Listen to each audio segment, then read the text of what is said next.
নমস্কার বন্ধুরা, Indian village food চ্যানেলে গরমের দিনে আমি ঝিঙে আলু দিয়ে রুই মাছের ঝোল করে দেখাবো। এই ঝিঙে আলুর ঝোলটা খেতে সবারই পছন্দ হবে, বাচ্চা থেকে বড় সবাই পছন্দ করবে। আর খুবই তেল কম মশলার মধ্যে করে দেখাবো, আর আশা করি তোমাদের সকলেরই পছন্দ হবে। আর এই রেসিপিটা বানানো কোনো ঝুট ঝামেলা হবে না, আর খুবই কম সময়ের মধ্যে হয়ে যাবে। আর চলুন বেশি কথা না বলে রেসিপিটা দেখে নিই। মাছের রেসিপি করার জন্য এখানে আমি মাছ নিয়ে নিয়েছি, রুই মাছ। মাছটা কেটে দিয়ে আমি ভালো করে নিয়েছি। এখন আমি মাছটাকে সরিয়ে দেবো। এই ফাঁকে গ্যাসের মধ্যে একটা কড়া বসিয়ে দিয়েছি, কড়াটা গরম হয়ে গেছে। এবার আমি তেল দিয়ে দেবো পরিমাণ মতন। তেলটা বেশ ভালো মতন গরম হয়ে গেছে। এখন আমি দিয়ে দেবো হাফ চামচ নুন, আর দিয়ে দেবো আমি হাফ চামচ হলুদ গুঁড়ো। নুন আর হলুদটাকে দিয়ে তেলের সাথে ভালো করে নাড়িয়ে দেবো। বেশ কয়েক সেকেন্ড ধরে আমি নুন আর হলুদটাকে ভালো করে নাড়িয়ে নিয়েছি। এবার আমি কেটে রাখা দিয়ে রাখা মাছগুলোকে কড়ার মধ্যে একে একে দিয়ে দেবো।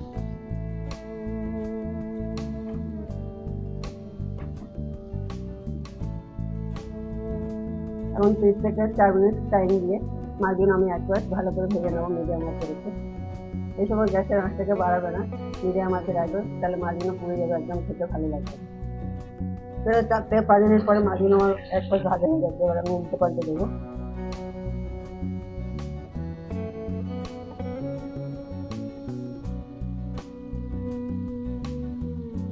মাছগুলো আমি এক পাশ ভালো করে উল্টে পাল্টে দিয়েছি। এখন আমি 2 মিনিট ধরে ভেজে নেবো।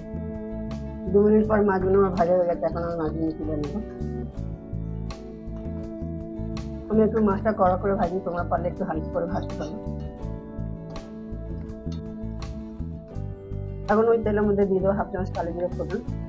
ফোড়নটাকে দিয়ে আমি কয়েক সেকেন্ড ধরে নাড়িয়ে দিয়ে নেবো। ফোড়নটা আমি কয়েক সেকেন্ড ধরে নাড়িয়ে দিয়ে নিয়েছি। এখন ওই তেলের মধ্যে দিয়ে দেবো আমি আলুগুলো। আমি দুটো মিডিয়াম সাইজে আলু কেটে রেখেছিলাম লম্বা লম্বা করে। আলুগুলোকে দিয়ে নাড়িয়ে 2 মিনিট ধরে আমি ভালো করে ভেজে নেবো। এতে কি হবে, আলুটা ভাজা ভাজাও হয়ে যাবে, আর ভেতর থেকে সিদ্ধ হয়ে যাবে, আর আলুটা খেতে ভালো লাগবে। আলুটাকে আমি 2 মিনিট ধরে ভালো করে ভেজে নেবো লাল করে। আলুটাকে আমি 2 মিনিট ধরে লাল করে ভেজে নিয়েছি। আলুটাকে এখন আমি তুলে নেবো। যে কোনো সবজি একটু ভেজে নিলে খেতে ভালো লাগে।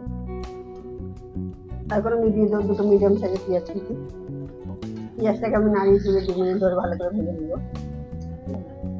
এতে কি হবে, পেঁয়াজটা আগের থেকে অনেকটা নরম হয়ে যাবে, আর পেঁয়াজটা ভালো করে ভাজাও হয়ে যাবে। পেঁয়াজটা আমি 2 মিনিট ধরে হালকা করে ভেজে নিয়েছি। এখন আমি দিয়ে দেবো 1 চামচ আদা বাটা, আর দিয়ে দেবো ওপর থেকে 5টা কাঁচা লঙ্কা তেলে করে। আদা আর কাঁচা লঙ্কাটাকে ভালো করে নাড়িয়ে দেবো। আমি 1 মিনিট ধরে এভাবে নাড়াচাড়া করবো, যাতে আদার কাঁচা গন্ধটা চলে যায়। আদাটা আমি 1 মিনিট ধরে নাড়িয়ে নিয়েছি। আদার কাঁচা গন্ধটা এখন চলে গেছে।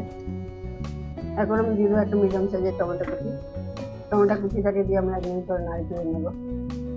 এতে কি হবে, টমেটোটা ভেতর থেকে অনেকটা নরম হয়ে যাবে, আর টমেটোটা অনেকটা গলেও যাবে। টমেটোটাকে দিয়ে আমি 1 মিনিট ধরে ভালো করে নাড়িয়ে নিয়েছি। টমেটোটা এখন গলে গেছে। এখন আমি দিয়ে দেবো বেশ আমি হাফ চামচ হলুদের গুঁড়ো, তারপর দিয়ে দেবো হাফ চামচ জিরের গুঁড়ো, তারপর দিয়ে দেবো হাফ চামচ ধনের গুঁড়ো, তারপর দিয়ে দেবো সামান্য একটু লঙ্কার গুঁড়ো। লঙ্কার গুঁড়োটা তোমরা বুঝে শুনে দেবে, যেহেতু তাকে এই লঙ্কা দিয়েছি। আমি এই লঙ্কার গুঁড়োটা ব্যবহার করলাম একটু কালার আসার জন্য। এখন আমি দিয়ে দেবো সামান্য একটু জল ওপর থেকে। জলটাকে দিয়ে মশলাগুলোকে খুব ভালো মতো কষিয়ে নেবো। আমি মিডিয়াম আঁচে রেখে 3 থেকে 4 মিনিট এভাবেই মশলাটাকে কষিয়ে নেব। কেন, যত মশলা কষাবে তত রান্নার টেস্টটা বেড়ে যাবে। এখন আমি ঘড়ি ধরে 3 থেকে 4 মিনিট এভাবেই কষিয়ে নেব। প্রায় 3-4 মিনিট ধরে মশলাটাকে আমি ভালো করে কষিয়ে নিয়েছি। মশলাটাকে তেলটাও ছেড়ে দিয়েছে। এখন আমি ভেজে রাখা আলুগুলো দিয়ে দেবো, আর তার সাথে দিয়ে দেবো কেটে রাখা ঝিঙে নিয়ে। এবারে আলু আর ঝিঙেটাকে আমি মশলার সাথে খুব ভালো করে নাড়িয়ে নেব। খুব ভালো করে মশলার সাথে আলু আর ঝিঙেটাকে মিশিয়ে নিতে হবে। এই সময় আমি সামান্য একটু নুন দেবো। নুনটাকে দিয়ে আলু আর ঝিঙেটাকে আমি 2 থেকে 3 মিনিট ভালো করে কষিয়ে নিই, যাতে মশলার সাথে আলু আর ঝিঙেটাকে ভালো করে লেগে যায়। এখন আমি 2 থেকে 3 মিনিট ধরে মশলার সাথে ঝিঙে আর আলুটাকে ভালো করে কষিয়ে নিয়েছি। এখন আমি দিয়ে দেবো জল।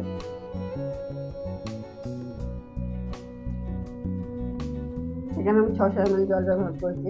জলটাকে দিয়ে আমি ভালো করে নাড়িয়ে দেবো, আর জলটাকে ফুটতে আমি 2 মিনিট সময় দেবো। জলটাকে 2 মিনিট পর ভালো মতন ফুটে গেছে। এখন আমি নাড়িয়ে দেবো। এখন আমি দিয়ে দেবো ভেজে রাখা মাছ নিয়ে আসতে। তোমরা এই মতো যারা যারা আমার ভিডিওটাকে দেখছো তারা তারা আমার চ্যানেলটি সাবস্ক্রাইব করুন, কমেন্ট করুন, লাইক করুন আর বেশি বেশি করে শেয়ার করুন। মাছটাকে দিয়ে আমি ভালো করে নাড়িয়ে ঝিঙে দেবো। যারা থেকে আমি আলু ঝিঙেটাকে মশলার সাথে অনেকটা নাড়িয়েছিলাম, তার থেকে আলু ঝিঙেটা অনেকটা সিদ্ধ হয়ে যায়।